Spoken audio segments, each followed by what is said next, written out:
and bring our next reader in. So I said tonight is about beginnings, and our next reader has been with this project since its inception, conception, however you want to look at it. He and his partner in crime, Nina Darkangela, are a dynamic duo that I always go to when I need advice, and they always give me sage advice, and they always give me advice with great care, so I appreciate that. So Christy and I were still ironing things out. We turned to Lee and Nina, and they were so helpful to us. So he's really known about this book for years now, as we've been trying to get it together. And those of you who are familiar with The Godmother, you know that when I have any kind of ownership over a project, I'm going to have Andrew Forman involved in that project because we work together so well, and I really love his writing. And I invited Lee to this project because I really wanted some old school horror, and boy, did he ever deliver. So I'm going to have him come to the stage, and I'm going to give, that was just me blabbering, I'm going to give the formal introduction so that it's a proper introduction, I should say. Andrew Forman is an author, editor, publisher, and photographer from the Hudson Valley region in New York.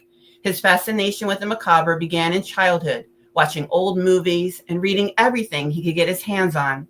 His love of horror spans 3 generations, starting with his grandfather, who was a fan of the classic Hollywood monsters. I mean, who isn't? Lee has published 3 books to date. The Bury Box, Zero Perspective, and Fragments of a Damn Mind. I've read them all. They're great.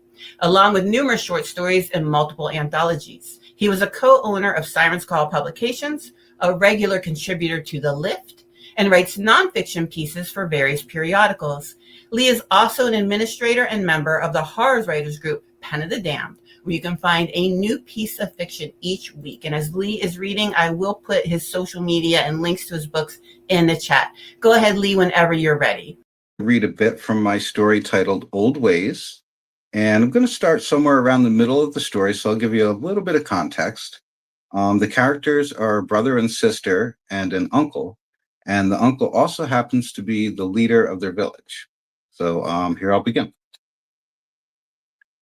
As Glynn readied for the night's events, he placed his headdress on the kitchen table. This month, Arlo had a rudimentary one to match. Glynn insisted he fully participate, and Arlo, though still not dedicated to believing in a giant unseen bird in the sky, agreed nonetheless. He figured if it made Glynn and his sister happy, why not do it? I'm glad you won't be sitting on the sidelines this time, Petra said, bringing her mask to join theirs. You've done a good job on your mask, Arlo. He nodded and smiled. I suppose it's not bad for a first try. All that matters is you do try, Glynn added. When the moon was high in the sky, the fire was lit, and everyone in the village gathered on the mesa. The drums boomed through the night. The people's feet moved in tandem as the flame grew. The sacred totem stood tall in the background. The fire's ebbing light danced up its front, feeding life into its avian eyes. Arlo placed his mask over his head and joined the mass of jubilant dancers. His body didn't move with grace, but that didn't matter to him. His only concern was keeping an eye out for the stranger. As he circled the fire pit, he kept his eyes on the crowd, looking for that other mask. His heart pounded in his chest when he saw it. The stranger danced around the fire with the villagers, moving with as much vigor as anyone else. Arlo pushed through the throng in front of him and caught up to the stranger. He grabbed his broad, muscular shoulder. Who are you? He demanded. The stranger stopped dancing and stood tall above Arlo. Others began to notice. The ritual halted. The drums went silent. All stared at their unwelcome guest. The guards came forth and readied themselves to defend the people of the village. The stranger's shadow deepened into an inky blackness darker than the night. Though he remained motionless, the silhouette elongated, blanketing all behind him. Its cast didn't match the human form from which it came. It morphed into a cloak of menacing intent. The revelers gasped at the sight before them as they backed away in terror. Glynn, Arlo screamed. What do we do? Pray to Nebhi, Glyn yelled back. Pray that his spirit will keep us safe from this evil that's tainted our land. As the elder, Glyn thought he knew all there was to know about their culture and the evils which resided in it. But this was unlike anything he'd imagined. He prayed as hard as he ever had while he stared wide-eyed and unblinking at the horror unfolding on the mesa. Thunder boomed from the sky as clouds rolled in and obscured the stars. Heavy rain immediately followed. Concealed by the onslaught of the downpour, the stranger walked away into the darkness, swallowed by the storm. Arlo woke the next morning to Glyn standing in his bedroom doorway. So, do you believe now? Arlo sat up and put his feet on the floor. How could I not after last night? What the hell was that? Glyn lowered his head. I don't know, but Nebhi saved us.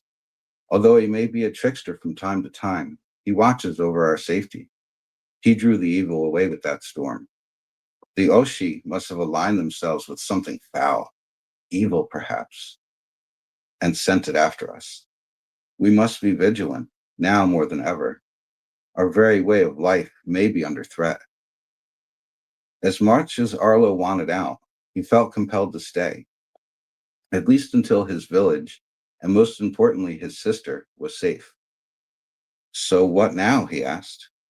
We're going to visit the Oshi and try to make peace with them. Hopefully we can make them see reason. I expect you'll be coming with me? Although Glyn phrased it as a question, Arlo knew better. It was an expectation. Arlo sighed. Of course. I'm not just going to sit on my ass while you take all the risk. Then let's get going. It's a long walk. Can't we just drive? Absolutely not. Glyn slammed a fist against the wall. One must follow nature if one expects it to support them. So we go on foot. While Arlo dressed and gathered whatever he thought he might need for the trip, Glyn rounded up a few of the guard to accompany them. Their people hadn't interacted with one another since Glyn was only a child.